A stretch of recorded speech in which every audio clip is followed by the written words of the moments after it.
di ba? Tama, di ba? Okay na tayo. Solid tayo na. Solid. Siguraduhin nyo kayong dalawa, solid talaga kayo, ha? Basta wala nang mag-aagawan sa lalaki. Nina, tapos na kami Ano siya. yung lalaki yan? Ay, kayo lang yan, mga boy-toy lang yan sila. Ay, Diyos! Uy, mga babae! Sandali. Ano yung boy to? Ay, ano na to eh? Huwag na to eh. Get! Saka, ay wala na. Talaga? Limited edition. Sana ha, lagi tayong masaya.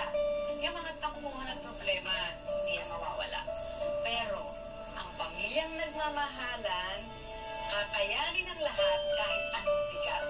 So, laban lang!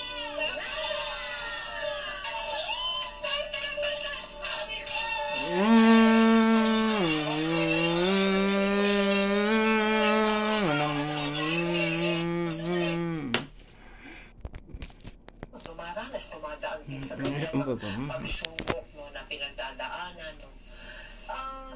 Ano ba ipapayo mo sa kanila? Kasi nangyari sa inyong pamilya? Siguro po, hindi po tayo bibigyan ng Diyos ng problema eh. Aha. Kung hindi naman po talaga natin kaya, lahat naman po talaga masusolusyon naman po talaga natin lahat ng problema.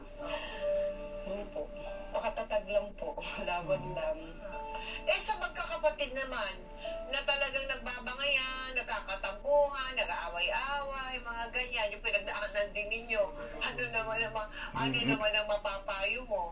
Sa magkakapatid po sa amin po, bata pa po kami kasi hindi na po talaga maalis yung alitan, yung away, hanggang sa paglaki. Oo. Pero bandang huli naman po, nagkakaintindihan naman po kami. Hindi pa rin pa yung nagdadamayan po kami pagdating po sa problema. Ayun. Maraming salamat sa iyo, Vicky, ha? Thank you very much. At yung kamusta mo ako sa mama mo, at sa papa mo, at sa lahat ng mga kapatid mo. Thank you very much. God bless your family. God bless you. Isa na namang paalala ang ating episode na